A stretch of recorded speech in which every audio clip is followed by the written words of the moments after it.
دو طرح کے خوف ہیں جو اکثر لوگوں کا پیچھا کرتے ہیں۔ جی ایک تو ہے لکھنے کا خوف، مطلب ایک خالی صفحہ سامنے ہو تو سمجھ نہیں آتا کیا کریں، چاہے ایک ای میل ہی لکھنی ہو۔ بالکل، ہاتھ پاؤں پھول جاتے ہیں۔ اور دوسرا خوف ان مضامین کا ہے جنہیں ہم نے اسکول میں ہی چھوڑ دیا تھا، یہ سوچ کر کہ یہ بہت مشکل ہیں یا بورنگ ہیں۔ جیسے آرٹس کے طالب علموں کے لیے سائنس، ہاں، یا سائنس والوں کے لیے ادب۔ اور سچ پوچھیں تو یہ خوف صرف اسکول تک نہیں رہتے، یہ ساری زندگی ساتھ چلتے ہیں۔ صحیح۔ آج ہمارے سامنے جو مواد ہے، ولیم زنسر کی کتاب سیکھنے کے لیے لکھنا، وہ اسی گتھی کو سلجھاتی ہے۔ اچھا۔ زنسر کا جو بنیادی نقطہ ہے نا، وہ بہت دلچسپ ہے۔ وہ کہتے ہیں کہ لکھنا صرف زبان کے استاد کا کام نہیں ہے، تو پھر کیا ہے؟ بلکہ یہ سوچنے اور سیکھنے کا سب سے آپ کہہ لیں طاقتور اوزار ہے، اور یہ اوزار کسی بھی مضمون کا تالا کھول سکتا ہے، کیمسٹری ہو، تاریخ ہو یا موسیقی۔ یہ تو بہت بڑا دعویٰ ہے، یعنی جس مضمون سے ہم ہمیشہ بھاگتے رہے اس تک پہنچنے کا راستہ ہمارے پاس پہلے سے ہی تھا۔ بالکل، لیکن ہمیں کبھی کسی نے بتایا نہیں۔ تو آج کی اس گفتگو کا مقصد یہی ہے کہ ہم زنسر کے اس خیال کی گہرائی میں اتریں اور دیکھیں کہ کیا واقعی لکھنے کا عمل ہمارے سیکھنے کے انداز کو بدل سکتا ہے۔ جی بالکل۔ چلیں اس مرکزی خیال سے شروع کرتے ہیں، لکھنا ہی سوچنا ہے۔ یہ سننے میں بڑا سادہ لگتا ہے، لیکن اس کا اصل مطلب کیا ہے؟ دیکھیں، زنسر کے لیے یہ ایک ذاتی دریافت تھی۔ اچھا۔ اس نے محسوس کیا کہ جب تک وہ کسی موضوع پر لکھنا شروع نہیں کرتا، اسے خود بھی ٹھیک سے معلوم نہیں ہوتا کہ وہ اس کے بارے میں کیا سوچتا ہے۔ ہمارے ذہن میں خیالات اکثر دھند کی طرح ہوتے ہیں، آدھے ادھورے، بکھرے ہوئے۔ صحیح۔ جب ہم انہیں کاغذ پر اتارتے ہیں تو ہم مجبور ہو جاتے ہیں کہ ان خیالات کو ایک ترتیب دیں، ان میں کوئی تعلق پیدا کریں۔ اور جو باتیں واضح نہیں ہیں انہیں واضح کریں۔ بالکل، کو لکھنا دراصل اپنے ذہن کو صاف کرنے اور خیالات کو منظم کرنے کا عمل ہے۔ یعنی یہ صرف معلومات کو ریکارڈ کرنا نہیں، بلکہ معلومات کو سمجھنے کا عمل ہے۔ ایک منٹ، تو آپ یہ کہہ رہی ہیں کہ اگر مجھے کوئی مشکل تصور سمجھ نہیں آ رہا تو مجھے اس کے بارے میں پڑھنے سے زیادہ اس پر لکھنے کی کوشش کرنی چاہیے؟ بالکل، زنسر اسی نظریے کو نصاب کے تمام مضامین میں لکھائی کہتا ہے۔ Writing across the curriculum. جی، اس کی ایک شاندار مثال گسٹاوس ایڈولفس کالج کی ہے۔ وہاں کیمسٹری کے ایک پروفیسر تھے، تھامس گور۔ وہ اپنی کلاس کے طالب علموں سے بہت پریشان تھے کیونکہ وہ کیمسٹری کو صرف فارمولے رٹنے کا مضمون سمجھتے تھے۔ ہاں، زیادہ تر لوگ ایسا ہی سمجھتے ہیں، میں بھی۔ تو پروفیسر گوور نے ایک نیا کورس شروع کیا، نام تھا کیمیائی دریافتیں جنہوں نے دنیا بدل دی۔ دلچسپ نام ہے۔ اس کورس میں انہوں نے طلباء سے کہا کہ وہ صرف کیمیائی مساواتیں نہ لکھیں بلکہ ان دریافتوں کے پیچھے کی کہانی لکھیں۔ کہانی کیمسٹری میں؟ جی، مثال کے طور پر یوریا کی ترکیب پر ایک مضمون لکھیں۔ اب یہ صرف ایک کیمیائی عمل نہیں تھا نا، نہیں، یہ تاریخ کا ایک بہت بڑا لمحہ تھا۔ اس سے پہلے یہ مانا جاتا تھا کہ نامیاتی مرکبات یعنی آرگینک کمپاؤنڈز صرف جانداروں میں خدا ہی بنا سکتا ہے۔ اچھا۔ جب ایک کیمیادان نے لیب میں یوریا بنایا تو اس نے سائنس اور فلسفے دونوں کی دنیا میں ایک طوفان برپا کر دیا۔ واہ، یہ تو سوچنے کا بالکل نیا زاویہ ہے۔ یعنی طلباء کو کیمسٹری کے انسانی پہلو سے جوڑا گیا۔ بالکل۔ انہیں یہ نہیں کہا گیا کہ فارمولا یاد کرو، بلکہ یہ کہا گیا کہ اس دریافت کے پیچھے جو ڈرامہ تھا، جو لوگ تھے، اس کی کہانی سناؤ۔ جی، اور نتیجہ یہ نکلا کہ طلباء نہ صرف کیمسٹری میں زیادہ دلچسپی لینے لگے بلکہ وہ اسے گہرائی میں سمجھنے بھی لگے۔ کیونکہ جب آپ کسی چیز کی کہانی لکھتے ہیں تو آپ کا اس سے ایک ذاتی تعلق بن جاتا ہے۔ بالکل، وہ صرف خشک حقائق نہیں رہتے، آپ سوچنے پر مجبور ہو جاتے ہیں کہ ایسا کیوں ہوا، اس کا کیا مطلب تھا، اور یہی تو اصل سیکھنا ہے۔ یہ خیال تو بہت دلچسپ ہے کہ لکھنے سے سوچ واضح ہوتی ہے، لیکن سچ پوچھیں تو لکھنا خود ایک بہت خوفناک کام لگتا ہے۔ جی، لگتا ہے۔ کیا زینسر نے بھی کبھی ایسا محسوس کیا تھا؟ اس کی اپنی کہانی کیا تھی؟ زینسر کی اپنی کہانی ہی تو اس کتاب کی بنیاد ہے۔ وہ اپنے بورڈنگ سکول کے دنوں کو یاد کرتا ہے اور 2 کلاسوں کا موازنہ کرتا ہے۔ کون سی 2 کلاسیں؟ ایک طرف تھی مسز بائیڈن کی کیمسٹری کی کلاس۔ اچھا۔ کلاس کی دیوار پر ایک بہت بڑا متواتر جدول پیریوڈک ٹیبل لگا ہوا تھا جو زینسر کے لیے ایک ڈراونے خواب جیسا تھا۔ میں سمجھ سکتا ہوں۔ اسے وہ بے شمار خانے، حروف اور اعداد ایک ناقابل فہم معمہ لگتے تھے۔ ایک راز جس تک وہ کبھی نہیں پہنچ پایا۔ وہ مضمون اس کے لیے خوف اور ناکامی کی علامت بن گیا۔ میرے لیے یہ فزکس کے ساتھ تھا۔ وہ ساری مساواتیں دیکھ کر ہی میرا دماغ بند ہو جاتا تھا۔ اور دوسری طرف تھی مسٹر اسمتھ کی لاطینی کلاس۔ وہ کلاس روم بالکل مختلف تھا۔ وہاں قدیم رومی مجسمے کی نقلیں رکھی تھیں۔ مسٹر اسمتھ کی میز پر ہرمیز دیوتا کا ایک چھوٹا سا مجسمہ تھا۔ ہرمیس، جو علم کا دیوتا مانا جاتا ہے۔ جی، اس ماحول میں لاطینی زبان، جو خود ایک مشکل مضمون ہے، زنسر کو دلچسپ اور قابل رسائی محسوس ہوتی تھی۔ یعنی ایک طرف ایک خوفناک بے جان چاٹ تھا اور دوسری طرف انسانی تاریخ اور فن سے جڑی ایک زندہ دنیا۔ بالکل۔ تو اس نے یہ نتیجہ نکالا کہ ہم مضامین کو پیش کیسے کرتے ہیں، اس سے بہت فرق پڑتا ہے۔ ایک کو انسانی کہانی سے جوڑا گیا اور دوسرے کو صرف خوش حقائق کے طور پر۔ لیکن کہانیاں ختم نہیں ہوتی ہوگی۔ نہیں، بالکل نہیں۔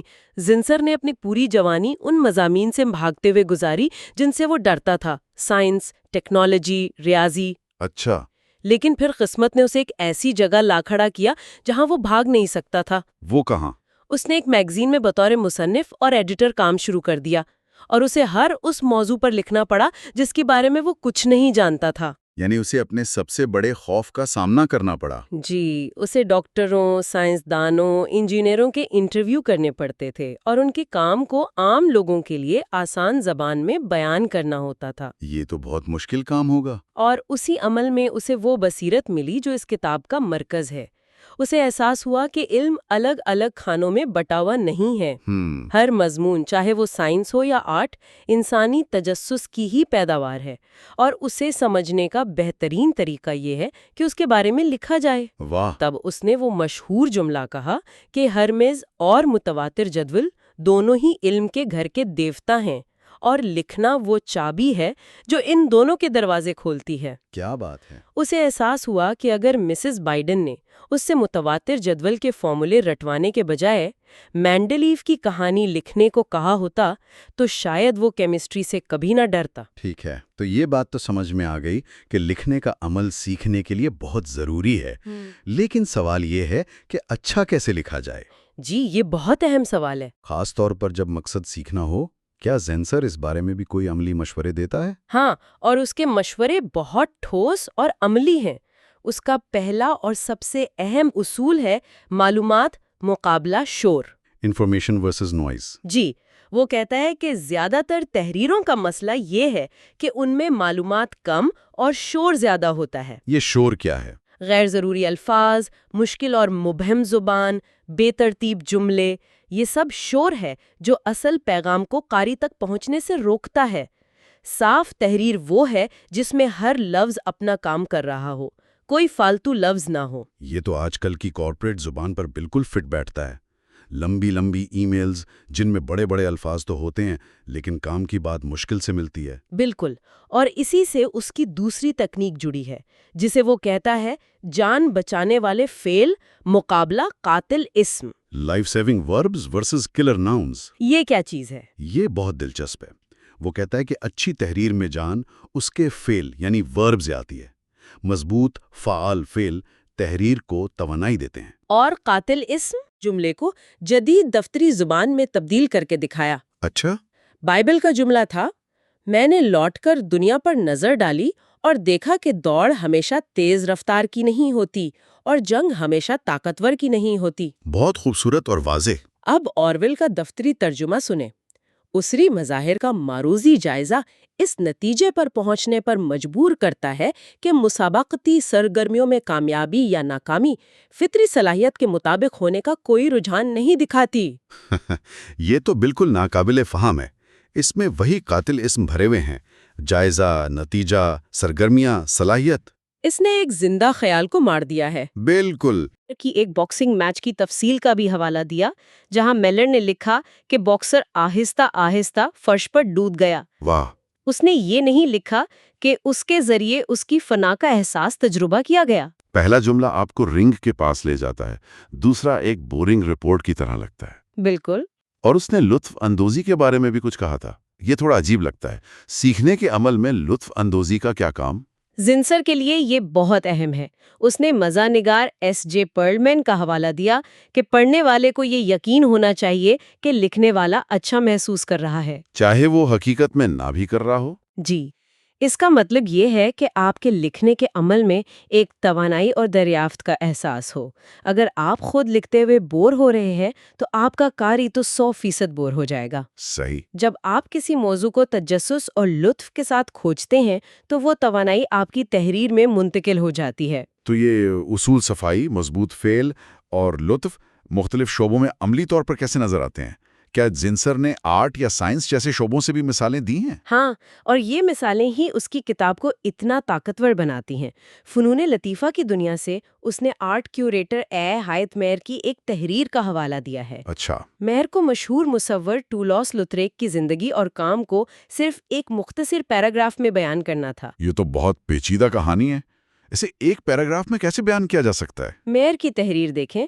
اس نے لکھا کہ لوتریک نے خود کو پیرس کے جسم فروشوں اور رقاصوں کی دنیا میں جھونک دیا جو اس کی اپنی طرح شو پیش کرنے اور تکلیف کو مذاق میں اڑانے پر مجبور تھے۔ تکلیف کو مذاق میں اڑانا، یہ ایک جملہ لوتریک کی پوری نفسیات، اس کے فن اور اس کی جد و جہد کو کھول کر رکھ دیتا ہے۔ بالکل، یہاں کوئی مشکل الفاظ نہیں، صرف واضح، جاندار اور ہمدردانہ زبان ہے جو سیدھا دل پر اثر کرتی ہے۔ یہ واقعی بہت طاقتور ہے۔ اب سائنس کی دنیا سے کوئی مثال، کیونکہ اکثر لوگ سمجھتے ہیں کہ سائنسی تحریر تو لازماً خشک اور بے جان ہوتی ہے۔ یہی تو زنجر کا چیلنج ہے۔ وہ ماہر حیوانیات آرچی کار کی مثال دیتا ہے جس نے اپنی پوری زندگی سمندری کچھوؤں پر تحقیق کی۔ اس کی تحریر سائنسی معلومات سے بھری ہے، لیکن وہ کبھی خشک نہیں ہوتی۔ وہ ایک جگہ بتاتا ہے کہ کس طرح وہ کچھوؤں کو ٹیگ کر کے سمندر میں چھوڑ دیتا تھا، اس امید پر کہ کوئی انہیں پکڑے گا اور اسے واپس رپورٹ کرے گا۔ جی، اور اسے دنیا بھر سے ماہی گیروں کے خطوط ملتے تھے۔ اچھا، یہ تو دلچسپ ہے۔ ایک خط کا ذکر بہت چھو لینے والا ہے۔ وینزویلا کے ایک ماہی گیر نے اسے لکھا، جناب، میں آپ کو نہایت احترام سے یہ تختی بھیج رہا ہوں جو مجھے ایک کچھوے پر ملی۔ واہ! براہ کرم مجھے بتائیں کہ آپ نے اسے کہاں چھوڑا تھا اور خدا آپ کو آپ کے کام میں برکت دے۔ یہ چھوٹی سی کہانی، یہ انسانی رابطہ سائنسی تحقیق کو ایک بالکل مختلف روشنی میں دکھاتا ہے۔ جی، ایک بے جان مشق سے ایک بامانی انسانی جستجو میں بدل دیتا ہے۔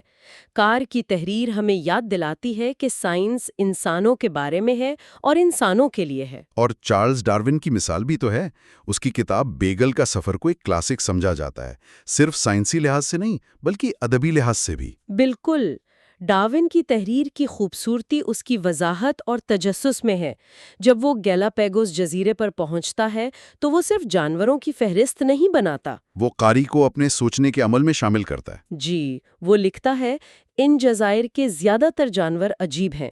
پھر وہ بتاتا ہے کہ اس نے ایک چھپکلی کو پانی میں پھینکا، وہ فوراً واپس آ گئی۔ اچھا۔ اس نے اسے کئی بار پھینکا، وہ ہر بار اسی جگہ واپس آ گئی جہاں سے اس نے اسے اٹھایا تھا۔ یعنی وہ قاری کو اپنے ساتھ ایک جاسوس کی طرح اس تحقیق میں شامل کر لیتا ہے۔ بالکل، وہ سوال پوچھتا ہے، مشاہدہ کرتا ہے اور پھر نتیجہ اخذ کرتا ہے۔ یہی وہ تحریر ہے جو سکھاتی بھی ہے اور متاثر بھی کرتی ہے۔ تو اگر ہم آج کی پوری گفتگو کا خلاصہ کریں تو ولیم زنسر کا پیغام کیا ہے؟ اس کا پیغام بہت واضح اور امید سے بھرا ہے۔ وہ کہتا ہے کہ لکھنا صرف ان لوگوں کے لیے نہیں ہے جو خود کو لکھاری سمجھتے ہیں، بلکہ یہ ہر اس شخص کے لیے ہے جو کچھ سیکھنا چاہتا ہے۔ جی، یہ خیالات کو واضح کرنے، معلومات کو منظم کرنے اور کسی بھی موضوع کی گہرائی میں اترنے کا سب سے مؤثر طریقہ ہے۔ اور شاید سب سے اہم بات یہ ہے کہ یہ نامعلوم کے خوف پر قابو پانے کا ایک ذریعہ ہے۔ بالکل، جس مضمون کو ہم ناقابل فہم سمجھتے ہیں، جب ہم اس کے بارے میں لکھنے کی کوشش کرتے ہیں تو وہ خوف کم ہونے لگتا ہے۔ ہم اس موضوع کو اپنا بنا لیتے ہیں، وہ ایک بیرونی چیز نہیں رہتا بلکہ ہمارے سوچنے کے عمل کا حصہ بن جاتا ہے۔ جی، لکھنا دراصل دریافت کا سفر ہے۔ آج کے اس گفتگو سے ایک آخری سوچ ذہن میں آتی ہے۔ جی، اگر لکھنا یہ ظاہر کرتا ہے کہ کوئی کیا جانتا ہے اور کیا نہیں، تو اس موضوع کے بارے میں کیا کچھ دریافت کیا جا سکتا ہے جس سے ہمیشہ ڈرا یا بچا گیا ہو، اگر آج اس پر صرف ایک پیراگراف لکھنے کی کوشش کی جائے؟ بہت دلچسپ سوال ہے۔ مقصد کوئی شاہکار تخلیق کرنا نہیں، کوئی مضمون شائع کروانا نہیں، بلکہ صرف سمجھنے کے اس عمل کو شروع کرنا ہے۔ وہ معاشیات کا کوئی نظریہ ہو سکتا ہے، یا تاریخ کا کوئی واقعہ